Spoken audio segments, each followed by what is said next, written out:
If the first day is any indicator, the next 4 years are going to be incredibly fun because not only is Donald Trump following through with his promises and signing a whole bunch of executive orders, the left is also melting down because of it. And as you can see over here on the screen, Rolling Stone's cover, convicted felon sworn in as president, all right? Because that's all they're ever going to see him as. Not as a change agent, not as a reaction from the American people to the horrible policies of the Democrats, but as a convicted felon. And that, of course, will just keep that divide in this country growing wider and wider, and hopefully will make Democrats lose elections because they're not going to learn from their past mistakes, hopefully. So before we get to all of these clips of the leftists melting down, we of course want to start off with a voice of reason from Scott Jennings over on CNN. But before we begin, don't forget to like and comment on this video so we can break through the algorithms. Here we go.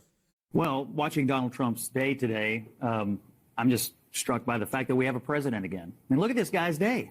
3 speeches, 196 executive actions, holds a 90-minute press conference narrating each one as he goes along.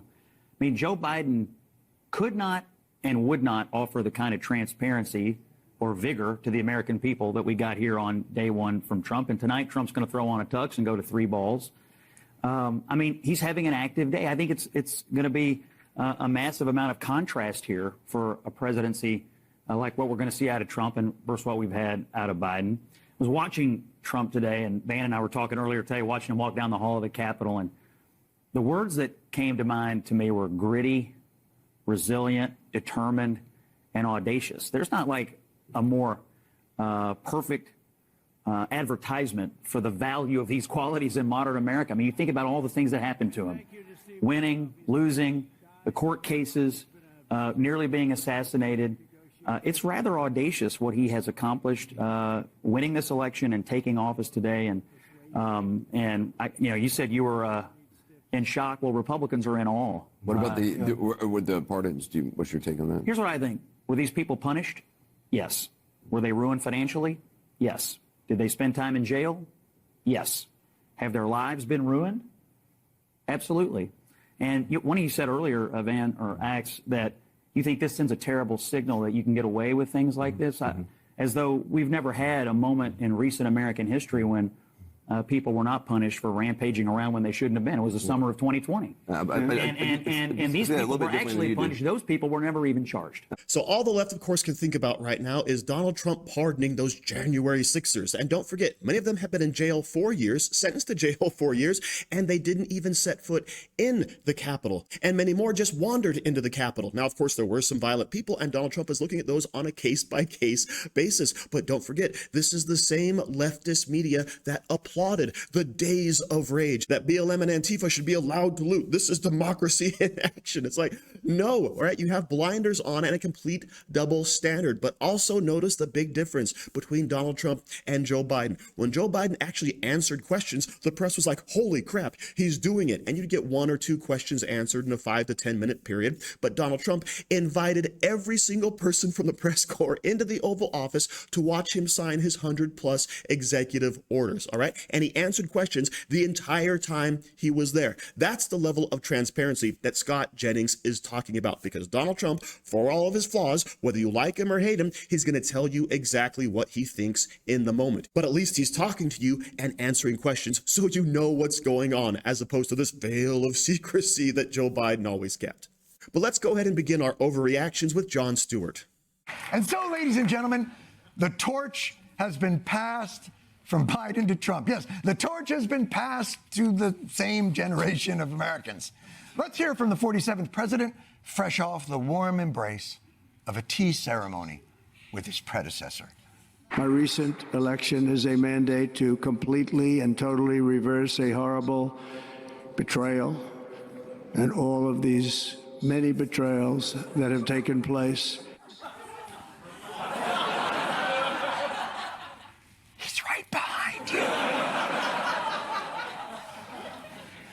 Luckily, I don't think he can hear you. Yes, the inaugural speech followed the American tradition of a passive-aggressive transfer of power. The incoming president gets to completely shit on the outgoing president in front of that president and hopefully his spouse. In recent years, our nation has suffered greatly. Record inflation, trying to socially engineer race and gender, disastrous invasion of our country. It's a radical and corrupt establishment, vicious, violent, and unfair weaponization. From this moment on, America's decline is over.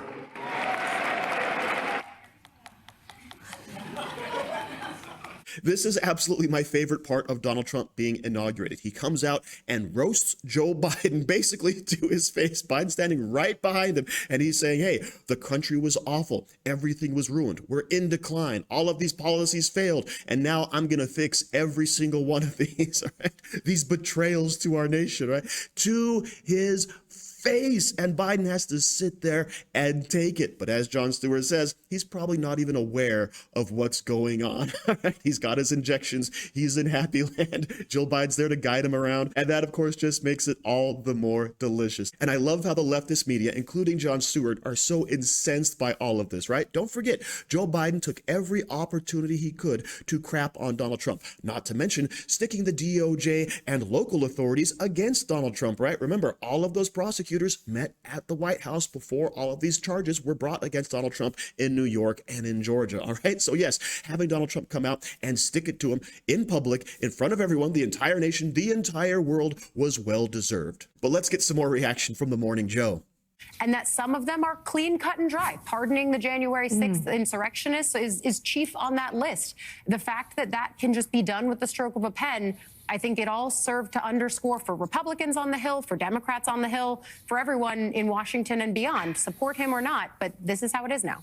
And Democrats quietly reminding each other that this was a 1.5% election. Yes. And that Republicans have a 1-vote majority in the House and a 3-vote majority in the Senate.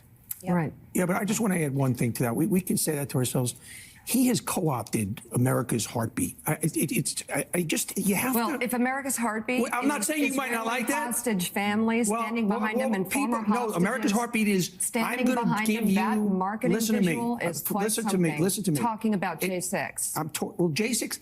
People will absorb it because he gives them what they want in other places. This is just, I want the Democrats to learn that you can even get away with things as ridiculous as that if you're feeding people what they want to hear and what they need. Yeah. Well, he actually told them. Again, he told them what he was going to do. He did. And he's providing the bread and the circuses as well as, say, Roman days that entertains them. But underneath that are things that he's doing, breaking one norm after another. You can't ignore. Nobody's saying ignore it. I'm saying the opposite, actually. After promising that he was going to break every norm from the very beginning. So one leftist on MSNBC tries to point out that, yes, Donald Trump captured the heartbeat of America, right? He was out there talking about the horrible inflation, the wide open border, the rise in crime. But Mika Brzezinski, she ain't having none of it, right? Donald Trump is awful. The January 6ers, yeah, as they pointed out, Trump said he was going to pardon them. We all knew it was coming. This doesn't surprise anybody, and he won anyway. And they can say about these slim margins, etc., but you know what wasn't slim? The Electoral College was a landslide, right? Every single swing state, that was a landslide. So even though the popular vote, yeah, he only won that by like 1.5 million, okay? That was a clear message to the Democrats of who we want to be in charge. And of course, they're so mad about the January 6ers still. But what did Biden just do? He pardoned almost 5,000 criminals, murderers, rapists, cop killers, right? All of these people that Biden just went ahead and say, no more death penalty, right? All of which could result to them being released back into the general populace. So thank you very much, Joe Biden, for your parting shot against America in case there was any doubt of who you actually hated the whole time you were in office. But let's go ahead and jump over to Rachel Maddow. A state of emergency is officially now in effect on the border. Does it feel like an emergency where you are standing? Feels no different than 20 minutes ago or 30 minutes ago or an hour ago when we got here early this morning, Rachel. The one practical change that we do know that has gone into effect here is that CBP One app that was put into place by the Biden administration, part of their effort, stated effort to have a more fair, safe, humane, orderly process at the border. has been discontinued by the Trump administration and President Trump. So this, of course, is what the left may be most upset about, right? Donald Trump closing down the border and, of course, designating cartels terrorist organizations, right? Moving in the military to possibly deal with them, okay? The great voter replacement theory is now being thwarted because Donald Trump is back in power, back in action. And, of course, you have this fine young gentleman at Otay Mesa, California saying, oh, the border looks exactly like it has been, right? Look at that lovely border wall stopping people from coming in illegally, right? Why don't you go to Eagle Pass in Texas, where most of the hotbed border activity has been taking place, and look at the thousands upon thousands that come across the border every single day to the tune of 20 million in Joe Biden's 4 years, right? There is your state of emergency. I'm sure I could find several locales along the border wall that are completely harmonious, right? Where there's absolutely nothing going on, as this gentleman did. But we all know the truth, that we had vast roving caravans of mostly young men just pouring into this nation. And that, of course, is one of the reasons why Donald Trump won the election, because there's a stark refusal on the part of the left, in this case, Rachel Maddow, to admit that there was a problem in the first place. But let's go ahead and round this video out with a little bit of Joy Reid. May King's ghost haunt you. Yeah, today was one of those days when the universe delivers its ultimate irony. Martin Luther King Jr. Day, a federal holiday following on the same day as Donald Trump's second inauguration. Trump flanked by billionaires promising unity while also invoking the racist and violent expansionist doctrine of manifest destiny. And for all his posturing on Christianity, weirdly enough, he didn't place his hand on the Bibles that Melania Trump was holding for him. Instead, he did talk about going to Mars and said that the United States would seize the Panama Canal. It all puts to bed the idea that this is not who we really are, when really it is. Especially as Democrats and elected officials treated this day as a perfectly normal transfer of power, when in fact, it is nowhere near normal. But instead, it's the culmination of a coup that Donald Trump started 4 years ago. So leave it to Joy Reid to find the racism in any situation, right? Donald Trump, your inauguration happened to be on the same day of the Reverend Dr. Martin Luther King, and this goes against everything he stood for. Oh, goodness. Just let it happen, lady. Calm down. You're going to benefit from this because your show may actually start getting some ratings. Your network might be saved from being canceled, right? You have something to talk about as opposed to the blithering moron Joe Biden being in office or the horrible Kamala Harris. Heaven forbid we dodged a bullet there, right?